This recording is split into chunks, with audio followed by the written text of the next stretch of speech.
Hello everyone, my name is Xiaolong Chen. I work at Wise, our Seattle-based smart home IoT startup.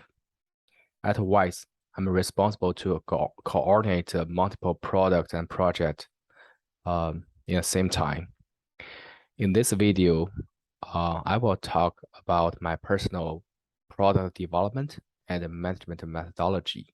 I name the presentation my product playbook. Let me share my screen.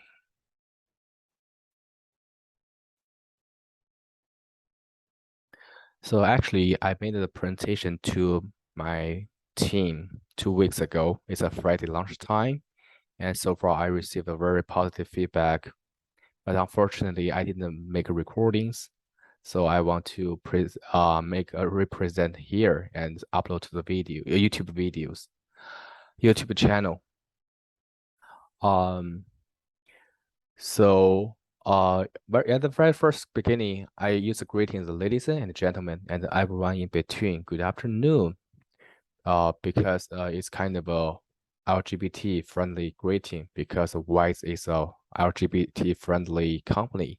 I didn't want to overlook any minority in the company. So in the presentation, I will cover 4 parts: the goal of the products, the customers and customer value segmentations, the Kano model, and the feature set. And then in the last part, I want to challenge myself to talk about the life management. Before starting the presentation, I announced my personal disclaimer here. The topics in the presentation are summarization my readings, academic, working, and living experience. So it's a lot of my company. It's about me. And also for the some content I learned from books, and I list the books I read or which is important to the presentation.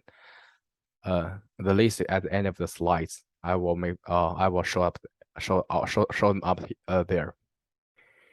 And third point, I will say the presentation is for sharing purpose. And it's not for lecture, it's not a seminar. So the content is not perfect structured.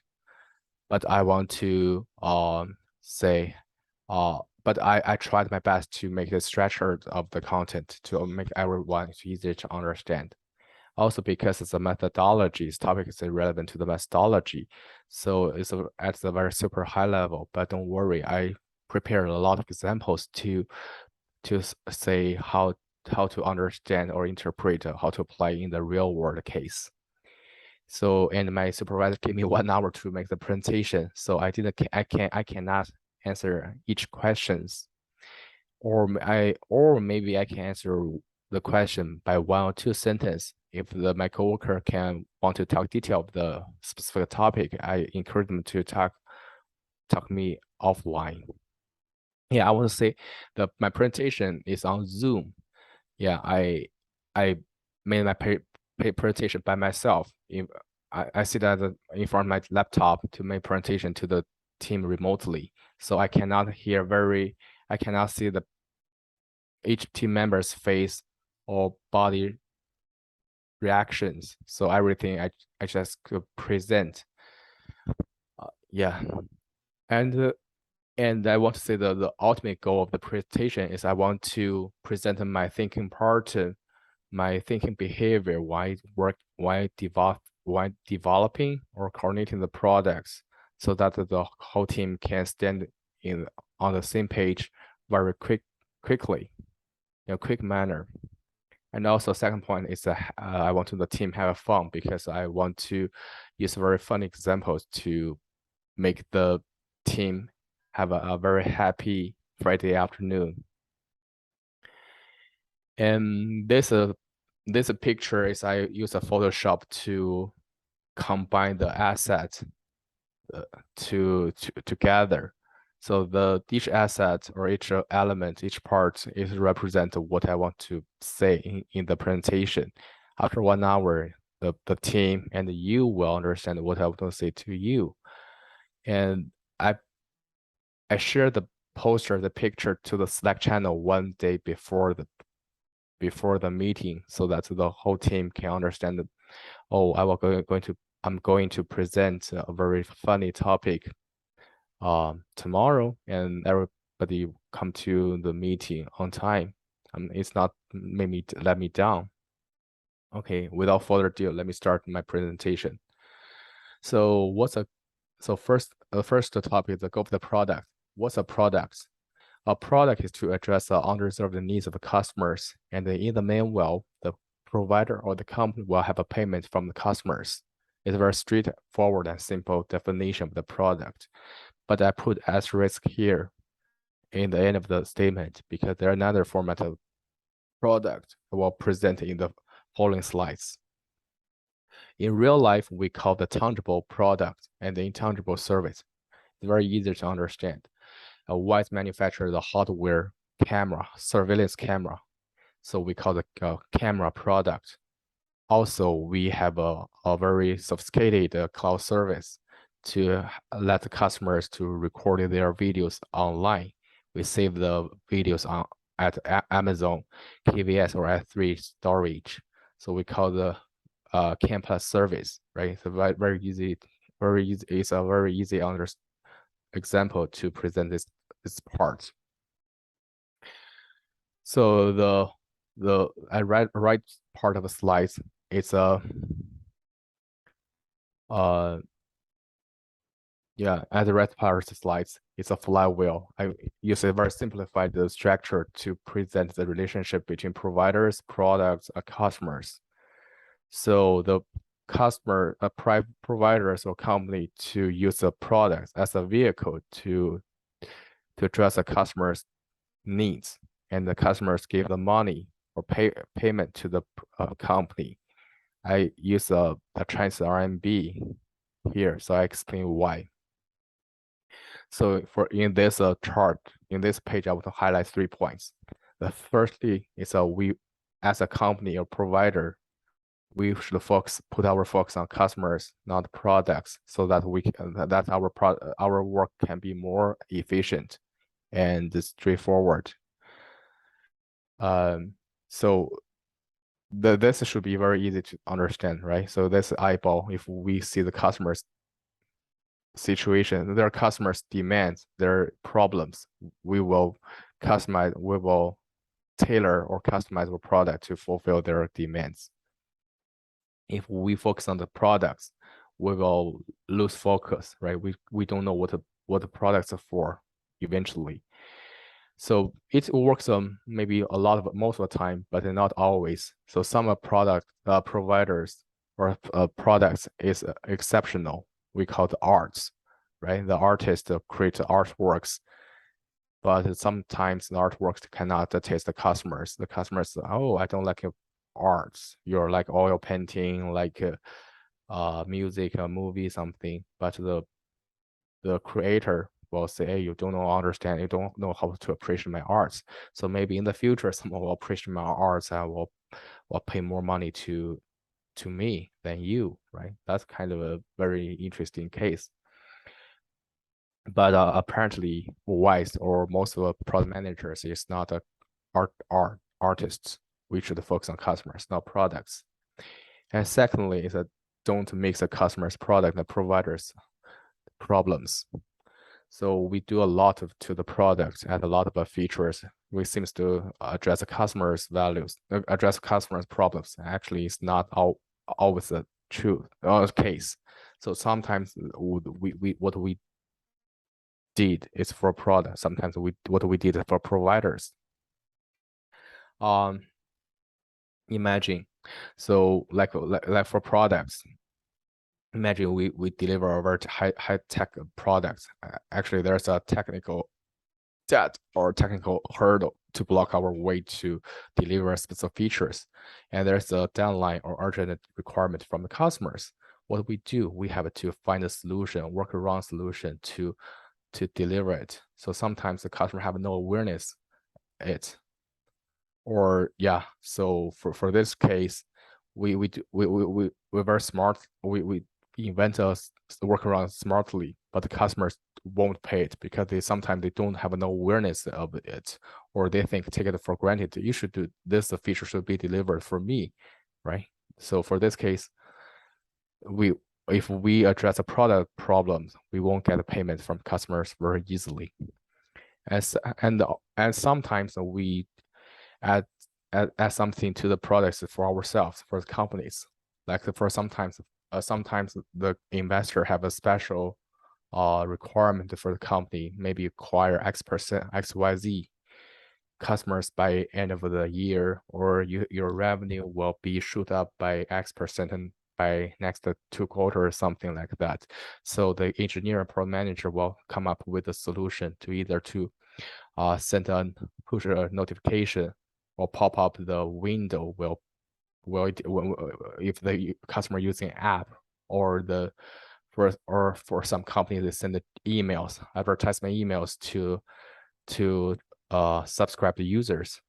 So for this case, if the customers want to buy a service, they see your advertisement, they will buy it, right? But for most of the customers, for some parts of the customers, they don't want your service, so they will overlook your push notifications or pop-up windows or emails, no matter how fancy you design it.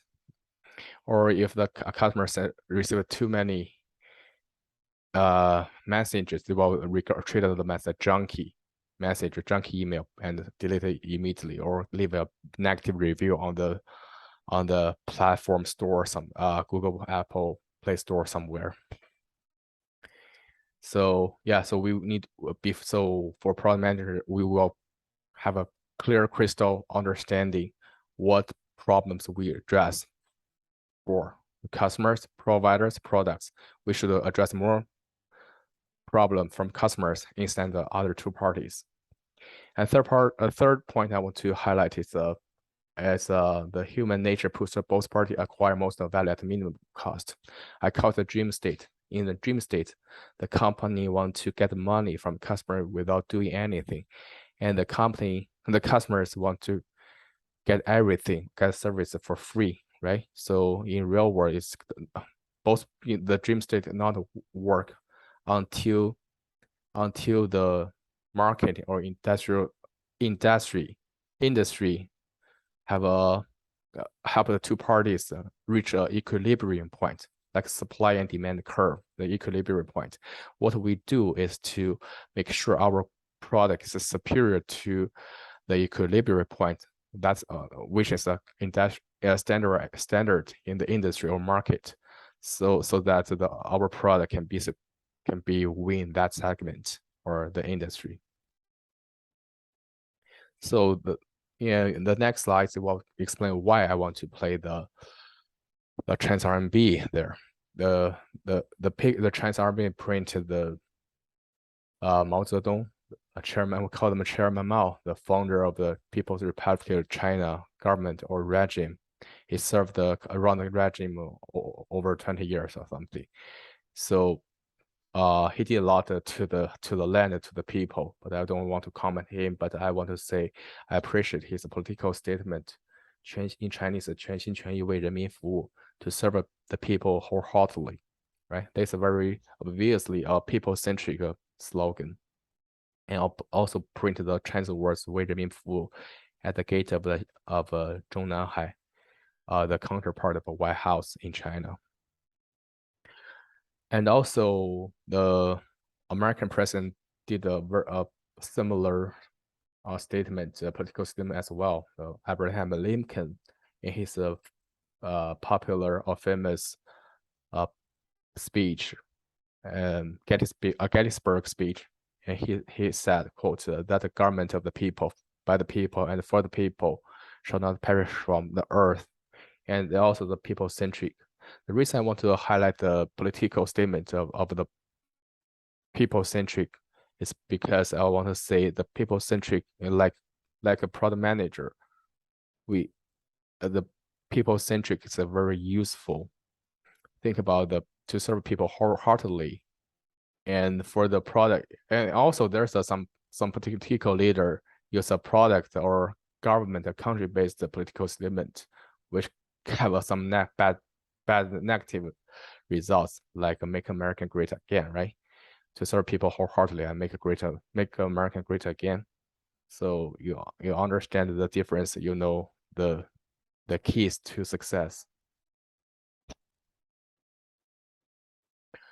All right, and the next slides I want to say about how to address the customers' demands efficiently. Address customers' problems efficiently. So NASA and the Fisher Space Pen, the NASA spent millions of dollars in 1960s to invent a pressurized pen for the Apollo projects. And the pen can allow the astronauts can write in the micro or zero gravity spacecraft crafts. But the Soviet Union, our ally, Chinese ally country, their engineer prepared pencils for their cosmonauts. So this is a picture. That's a part of a story I learned from China. So from this story, we can see the Soviet engineer is so way more smarter, right? Way more straightforward. So their solution more efficient than NASA's engineer, because they address the same problem but the lower cost, way more lower cost. And so I think that it's kind of a propaganda. They want to say, hey, our communist country's engineer is smarter than the Western world. But however, it's not the whole picture. The whole picture is that the NASA engineer, of course, consider using the pencil for their astronauts, but that pencil has some downside, like the flake, the pencil's flake can easily break off, drifting in the microgravity environment and pose a potential hazard to the equipment. Also, the pencil is made out of the wood, which is a flammable, can cause fire to the spacecraft, right? That's kind of a hazard for the whole project. And so from this part, we know that the Soviet engineer solution is not very considerable. They have overlooked some security issues, right? So to validate the correctness of the NASA, the Soviet Union space program used the space pen since 1969. So this kind of so I want to use this as a part of the story to say what we need to do is to focus on the customer's needs and to address their problems straightforward. Don't take too much, otherwise it will cost a lot of money. So this for this part is I want to say, don't overlook the customer's complete requirement. Maybe some of a if you overlook one factor, it will cost millions or billions of US dollar loss. And this slides, I want to say another part of a product we call the platform or middleman products. This is very prevalent in the video industry, like YouTube, TikTok, or Twitch. So like YouTubers create the viewers, create a video, high quality video content, and let the viewers to watch it, and the viewer and the viewers and the audience, while they watching the video, the system can know their taste and their likes and dislikes, and the advertisement will push the relevant or customized advertisement to the viewers audience, and so they can charge their client by CPM, CPV, CPD or CP something. So there's a lot of a metric to charge from the client. And also at the same time, the advertisement will share some revenue with the YouTubers to incentivize to create more high quality videos. And overall the flywheel will run. So so for the platform or YouTube, TikTok platform products, the core asset is their data and algorithm. The data can show what the audience look like, I want to watch, and share data with the YouTubers and advertisers, and the two stakeholders can do their job to create a high quality videos and to push the relevant, more accurate advertisement to the viewers. So that's kind of another format of product, which is a slight different than the traditional platform producer product customers structure. So in the real meeting, I asked my question. I paused here, ask a question to my coworkers. Which one is a is a product? One is a Boston Celtic souvenir cap received by Mike Hunt from his girlfriend as a birthday gift. If they think they tap 0 in the spreadsheet I share with them, and they think the wide V3 camera and the Cam Plus service, they press 1 in the spreadsheet. And fortunately, 100% of the customers tap 1 as a birthday, as a wide V3 as a product for the birthday gift. It's a gift, it's not product, right? It's very easy to understand. This question is I want to like my coworkers warm up to know what to do in the spreadsheet. I have a following question, ask them in the next few slides. So, and this one, and in this slides, I want to say there's a structure I want to use in the following slides. There's a pyramid. It's a customer's it's a product market fit pyramid, which is invented by Dan Allison in his book, The Lean Product Playbook. I like the book so much. I have read the book twice.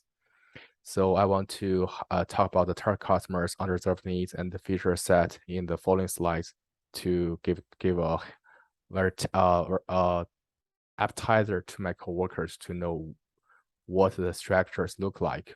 So this structure or this this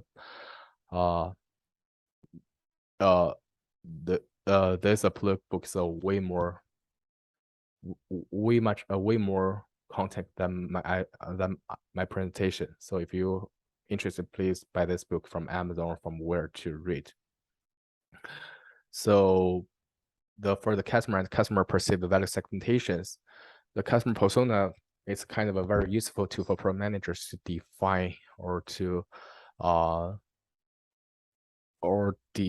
define their customers.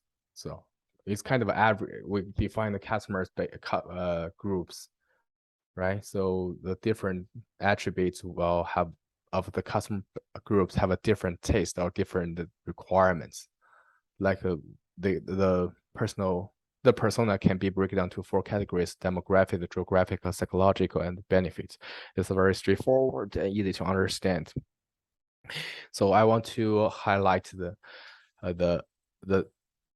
there's a persona if the customer have a children or a pet. So because we enter a very modern age, the people have an option to have a kids or not kids, right? It's not a mandatory to have a kid to have a babies, or some people have to select to own a cat or dogs to live with them rather than babies. So because we manufacture the home use camera products, so a lot of customers want to buy our pan camera to monitor their pets like dogs and cats. So I think it's deserved for the team to study the the cat person, the dog person, or other pet person, what they want, what their difference. So we know what we want. We know their there are slightly difference of demands. We know how to customize, how to how to optimize our product design. Yeah, I'm not sure. Let me reshare screen.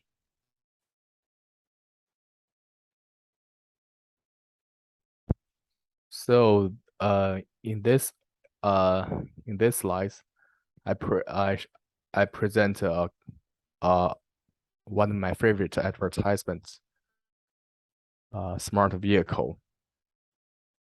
Yeah, please watch it first.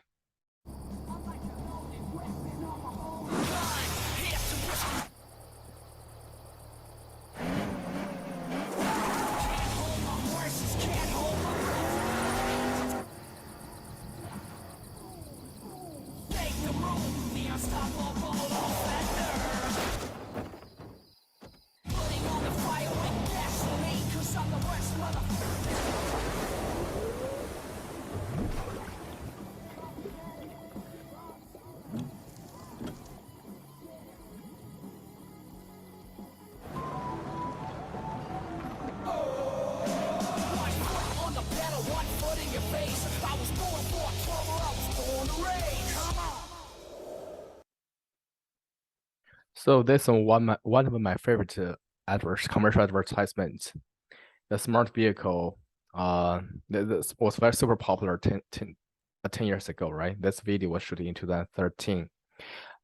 This vehicle is compact-sized and very easy flexible to drive and to fulfill the customers who work in downtown. And yeah, they are most of office workers. They don't need to carry a lot of stuff, but they want to drive in a very narrow street, and find a packed parking space. Right, this vehicle is perfectly address their demands, deliver their demands to them.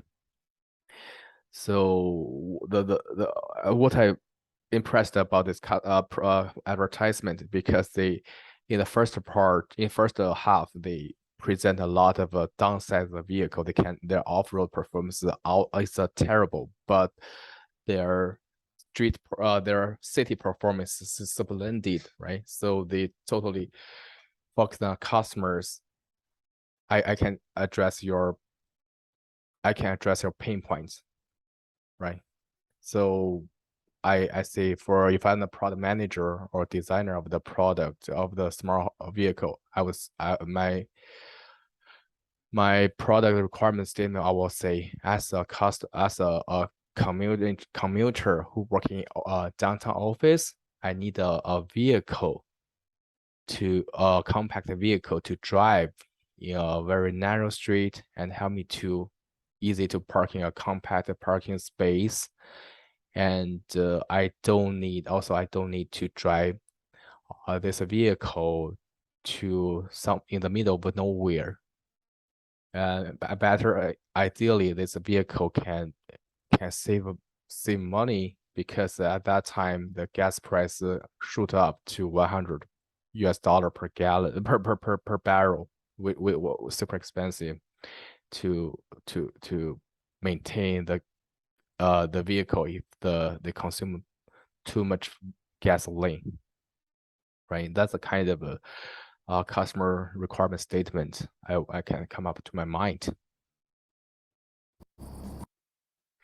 And the next slide, I talk about the customer perceived value segmentations. So customer perceived value can be broken down 4 categories: functional values, psychological values, social values, and monetary values. Functional value is very easy to understand. It's an organic value that delivered to the customers, like a table. Yeah, it's used to place the stuff on top of it, right? And the glass is used to hold the water inside. The monetary value is very special kind of values that deliver to the customers. It kind of used as a medium exchange. So the customer buy the products, and they, in the few days, few months, or few years later, they sell the products to get the same value, same amount of value, or more value. Usually more value, way more value than when they purchase it. It's kind of an investment. You can think of kind of a the product I think of is kind of a commodity, or artworks, or some luxury products like sports cars, right? The sports cars, their value appreciated a lot in recent years due to the inflation and the COVID. So, and I want to talk about, I want to stress that psychological value, or I call it an emotional value and social value in this part. Psychological value is allow customers to express themselves or feel better. I put a delight in here, so make the customers happy, right? So very straightforward, very easy to understand. The customer uses your product, they feel they very happy.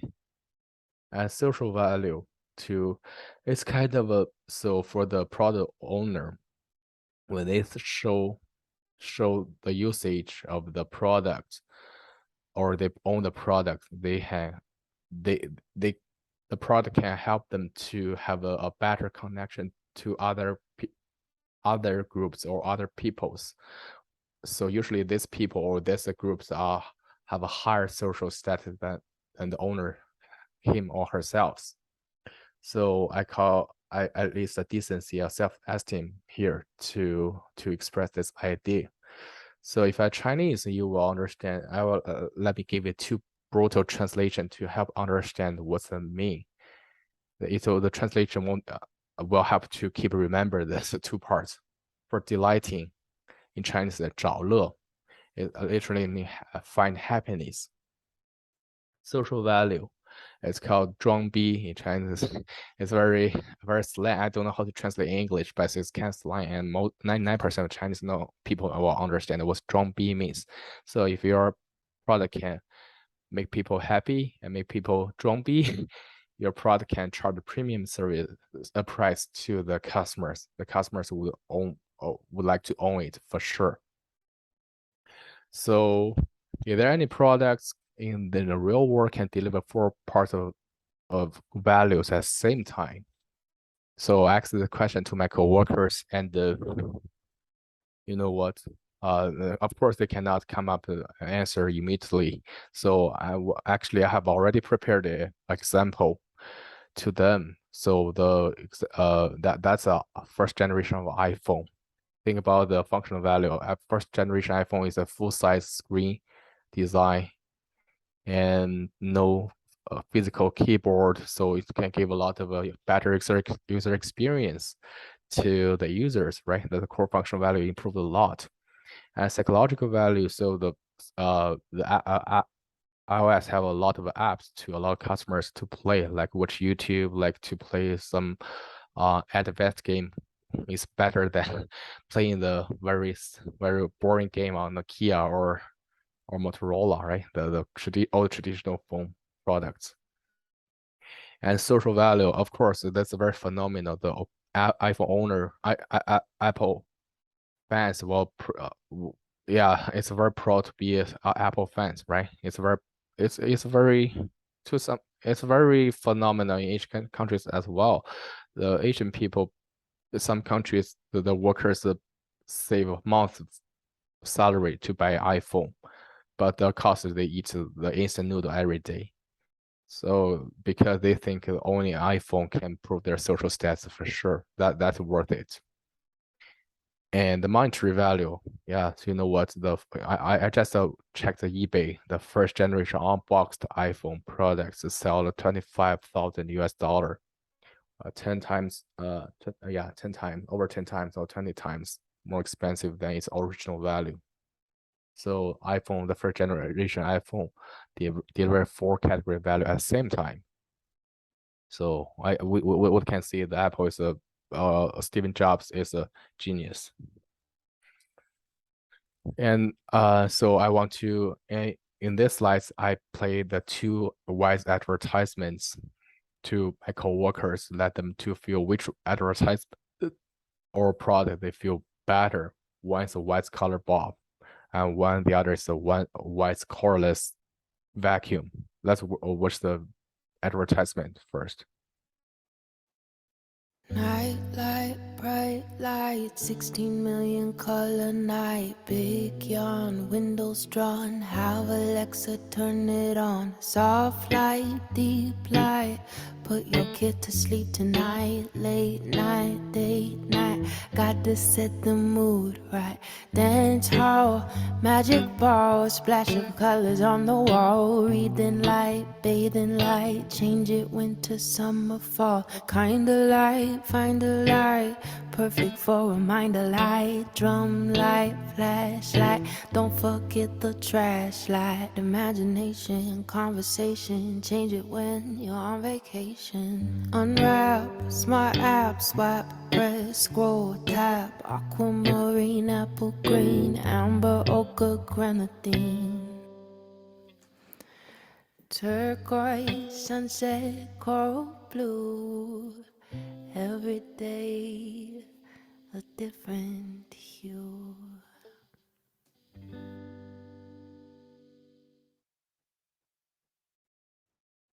You want to know what the greatest sound in the world is? They say it's... But it's not. It's this. A wise vacuum. A wise cordless vacuum with a brushless digital motor. 150 air watts of raw suction power. 4 attachments, an LED display, 6 brush headlights, an easy to empty and washable dustbin, a removable battery that provides up to 50 minutes of cleaning time. The most amazing vacuum ever made. Beautifully crafted for the sole purpose of gracing your ears with this.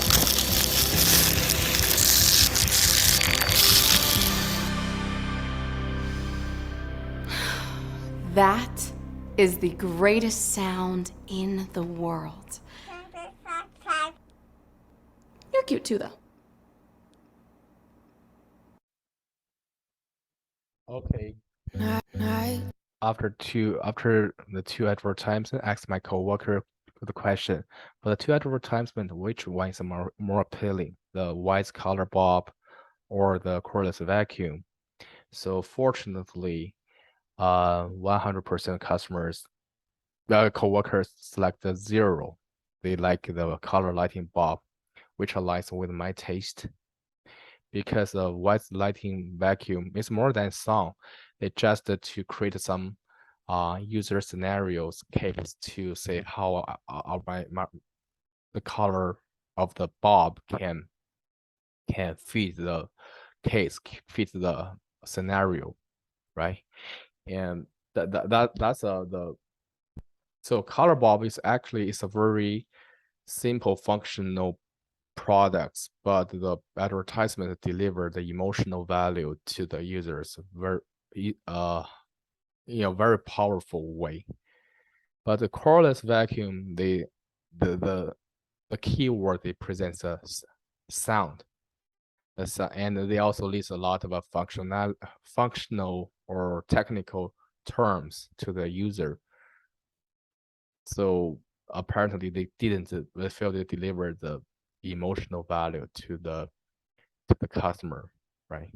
And also I think the sound, the keyword sound for the vacuum products it's very tricky because you don't know the product's taste, because some customers think they want the vacuum to be quiet, right? They don't want sound because they want to have a quieter environment while they do the cleaning job. But some customers think the noise means power. The noisier, the more powerful of the vacuum, the more cleaning of the room will be after the cleaning job. So it's a super tricky to use the sound to to showcase the vacuum products for the end users. Maybe for the commercial users, they think, okay, the powerful tool is more useful because it can save the workers time, but for a home user, for commercial user, hard to say. And at the end of this topic, I gave a question to my coworkers. So usually the products, the functional value of the products unlike the rest of three values, right? Think about, like, example, the vehicle, right? Camry, right? The Camry versus Lamborghini. The Lamborghini can pretty much deliver pretty much psychological value, social value, monetary value than Camry. And of course, their functional value is way more better than Camry. Yeah, that's the truth. I'm not doing the advertisement from Lamborghini. Yeah, or criticize Lamborghini, or criticize Camry. Both of vehicles are pretty good. But if there are any products that the functional value are against the rest of one of the rest three, so my coworker cannot give the answer immediately, but I showed up an answer, very tricky example, and this specialized products, the functional value is against its psychological value. So we call this a sexy lingerie. So imagine for the common or ordinary female underwear sell at Walmart, sell at Costco, the functional they deliver organic functional value to the end users, but some users, some customers buy the sex lingerie actually is not for that purpose, right? It's to turn on their partners, to improve some atmosphere at that happy moment. So the functional, yeah, you can imagine. I cannot say very explicitly, but you can imagine how it looks like and how that can how that do to the customer, how that looks like to delight the users, right? The functional value is totally lost, but it doesn't affect the value of this product. The customer still want to buy it for sure. Yeah. And the next topic is about the Kano model and the features. The Kano model is invented by the professor or Dr. Kano at the University of Tokyo in 1984. It's a very traditional and very powerful tool to understand the customer's response to products, features, and how to measure and explore the feature categories. So in his model, there's 5 categories of features: must-have features, performance delighting features, indifferent features, and reverse features. To save time, I'll also say must-have a performance delighting, the top 3 features. So in his model, he draw coordination set. In coordination set, there's a horizontal and vertical axis. In horizontal axis, it represents how much the functions the product delivered to the users. At the left end, it's not fulfilled at all. The right side is fully fulfilled. And we can interpret it as the effort the team spent. And the vertical axis is the customer satisfaction degree. The bottom is not satisfied at all, 0%. or the top is satisfaction, the 100%. In this coordination set, there's 3 curves. Let me start with the blue one. It's a one-dimensional. It's a performance features, which is very easy. It's easier to understand. Aligns our human nature. So it means more effort we spend, more functions will fulfill the product will fulfilled, and the more satisfaction the customer will have. Right? It's one no pains, no gains, one pains, one gains. And the orange curve shows like the must-have features. You can see with the more effort we spent on the products, it only reaches the neutral point. The customer either satisfaction nor dissatisfaction of products, because they think it's kind of take granted, it should have, it must have. If they don't have, the satisfaction performance will drop dramatically. And on the contrary, the green curve is attractive or delighting features, which means as we do something, as the company do something, very little, the satisfaction score will shoot up exceptionally. So to help my coworker understand the three features, I use our camera products as example. So must-have features is our camera connectivity. So our engineering team spend a lot of effort to improve the connectivity, but we cannot push up the connectivity success rate to 100 or over 100%. Our success connectivity rate is about 90 or something, 95 something. That's a lot. That's all. It's a splendid result so far. But we still have a 5% of the customers complain they cannot have a stable connection. So we cannot vary 100% customer satisfaction from customers. So even we reach 100%, the customers think it's take granted. Yeah, you should connect. The camera should connect to the cloud or to connect to my app 100% of the time, right? And performance features, I can use an example, the image resolution of the live view. So we spend a lot of money on the chipset, work with the vendors to improve the chipset to improve the resolution, image resolution.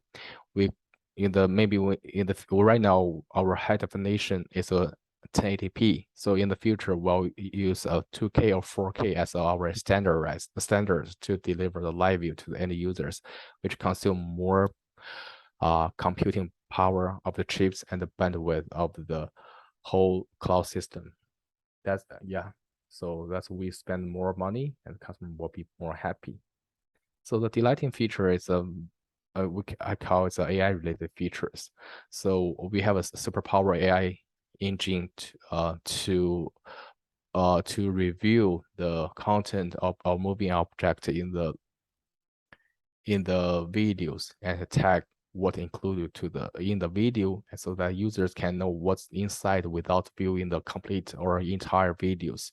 So they can just focus on specified or filtered videos to watch. So for this, it's the three category features that we develop we need to consider to develop and manage the product. So in terms of how important of the three category features, I let my coworkers play a game. So I split the coworker into two teams, engineer teams and the manager team. For engineer team, imagine they are customers. They want to buy a camera with and they need to consider three parts of the three factors of the camera connectivity, resolution, and the smart AI features, and how likely or how to score the importance of these three features respectively. So they can score from 0 to 10 for each features. The higher, which means the better, but their total score is a 10. They cannot vote the sum of the three features over 10. And for managers, they are the manager of the product. They want to allocate and optimize the feature of the product to cater to the customer's taste.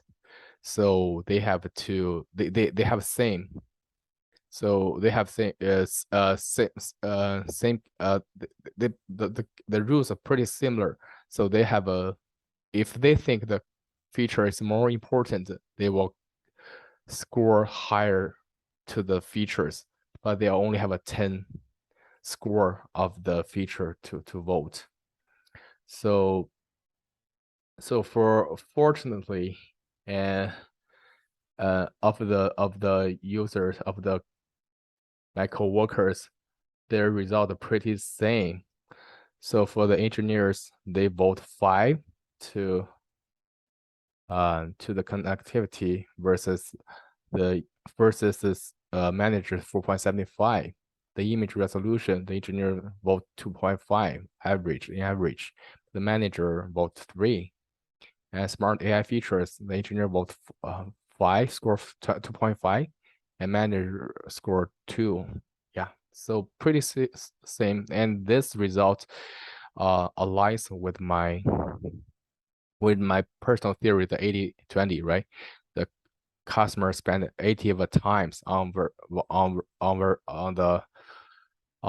must-have and performance features, only 20% of time or effort on the delighting features, because this is beyond imagination. They don't expect too much for this part. Yeah, but the time maybe this is a dynamic time over time by time. Maybe the customer's taste will different. Maybe in the future, maybe in the next decade, the AI related features kind of a must have or one dimensional or another advanced feature will take place. The AI related to become the attractive or delighting features in the future. So there's my takeaway. So the first point is there's no absolutely wrong or absolutely right in the product development management subjects. Everything is about the fit, right? Everything about the product market fit. The target customer's opinion matters. So we know a lot of company claim they are customer-centric, customer-oriented, customer friendly company. So the ultimate or the root cause because product market is because of product market fit.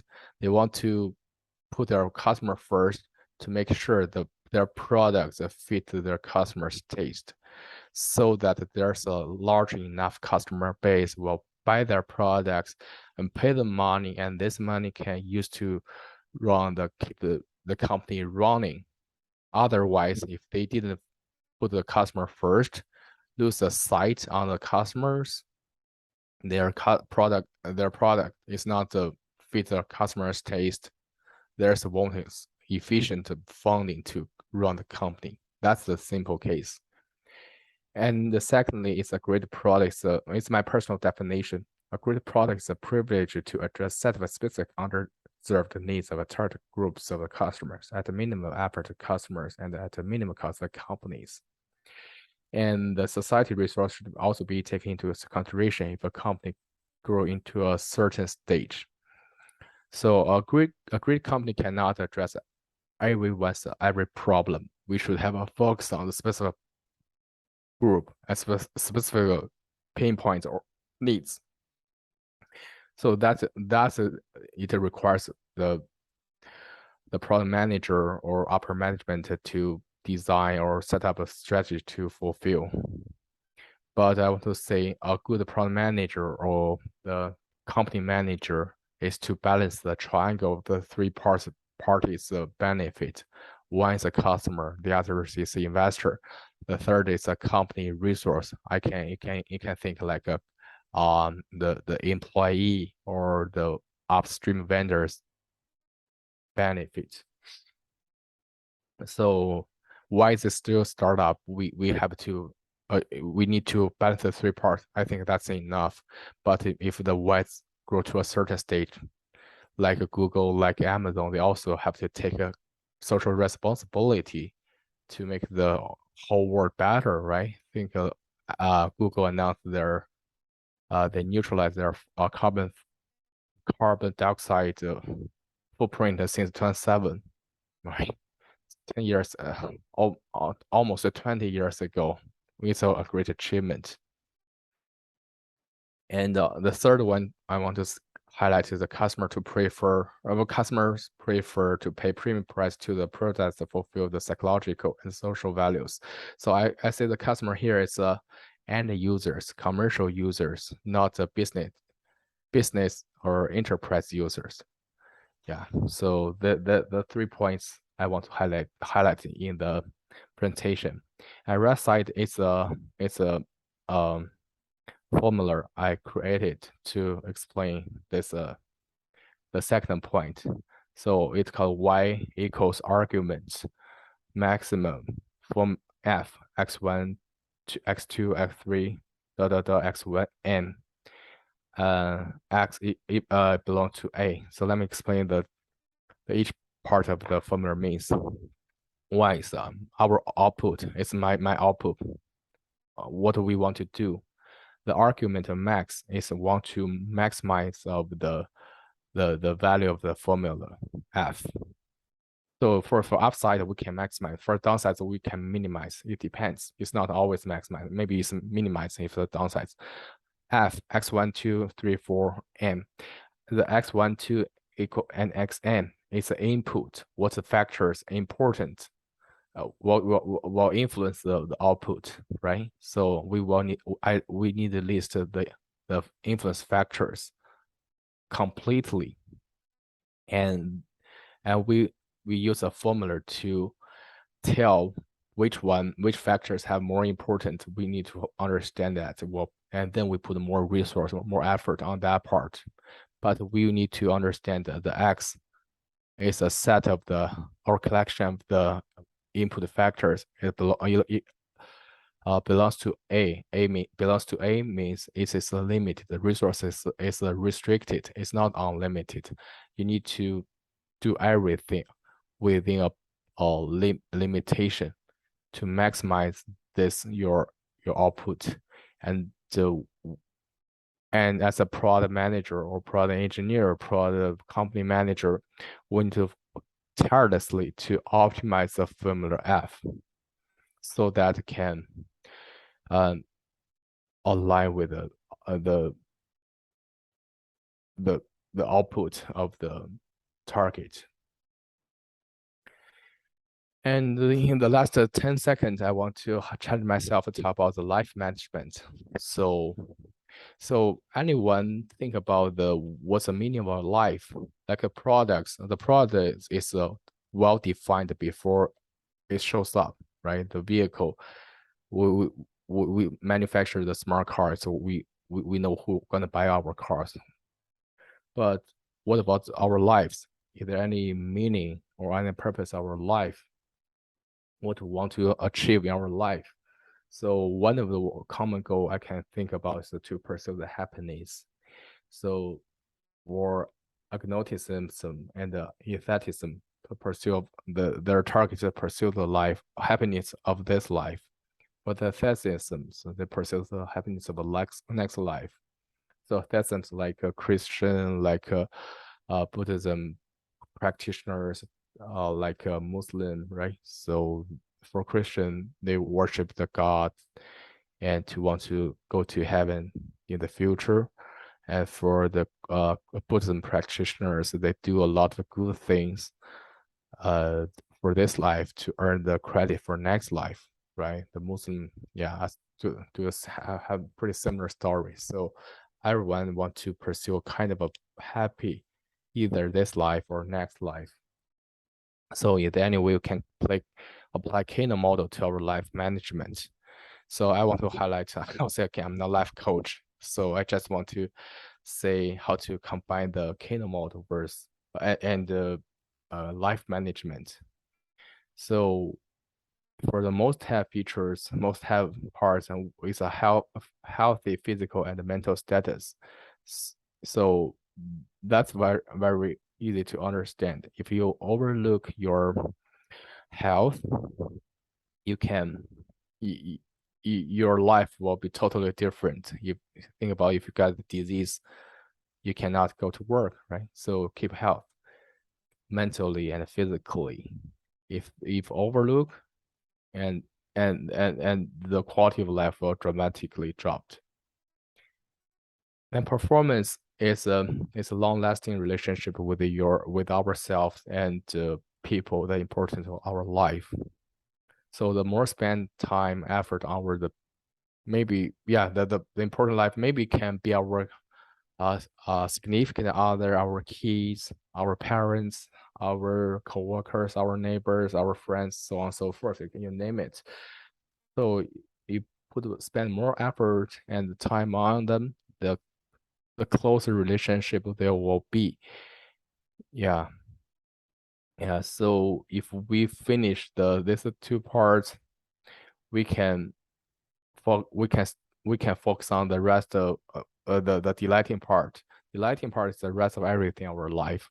Maybe it can be your fame, your money, your business, your personal achievement, your dream.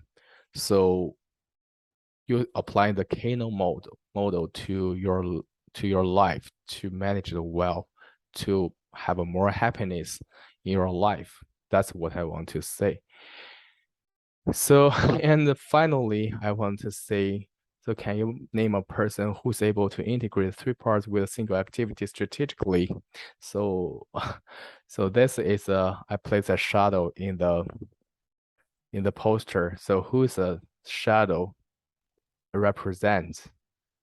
So actually, nobody can answer the question, and I say that Tao is my supervisor. He is the manager of a team. He also is a semi badminton athlete. He used to run a badminton club in Kirkland or Belleville, Washington. So before starting Wise, he quit job from Microsoft to focus on his badminton club service. And also, yeah, he's very slim and very at a swift body, so his health is perfect. Also, his wife he knew from the he is playing badminton. She's a badminton fan as well, so they spend some time after work to play badminton together. So they have a very good relationship. And what can tell they have good relationship because Atal works so hard and work very late every night, every weekend sometimes. But but his wife support him very well. So from this point, we can say they have a very good relationship. So that the good relationship can represent Tao spend a lot of effort time on his wife before, and yeah, it's kind of rewarding time for them. And the delighting part, yeah, he runs. I'm not sure he co-runs the badminton club with someone, yeah, and make some money, so the money can support his life before Wise, yeah. So it's kind of a strategic or smart way uh to using one single activity to associate three parts of the life. Yeah, so finally I replaced the Tao's profile picture in this posters. So every content I presented, I'll show in this poster. I will share the poster as my thumbnail of the video. So lastly, I asked my coworker to give me a score my presentation, how likely he want to show this share this presentation to other people. So they can score from 0 to 10. So based on their scoring, I can see because some coworkers left due to they have another meeting to take. So nine participants, 9 out of 8 are promoters. They give me 9 or 10 scores. One gave me 7 or 8. So the NPS is 89%, which is a very impressive score I have got so far. So that's the 3 books I read, which are important and helpful to the presentation, at least here. So if you have questions, let me know. All right. Thank you for everyone. And my presentation is here. Yeah. Oh, okay. Thank you, everyone.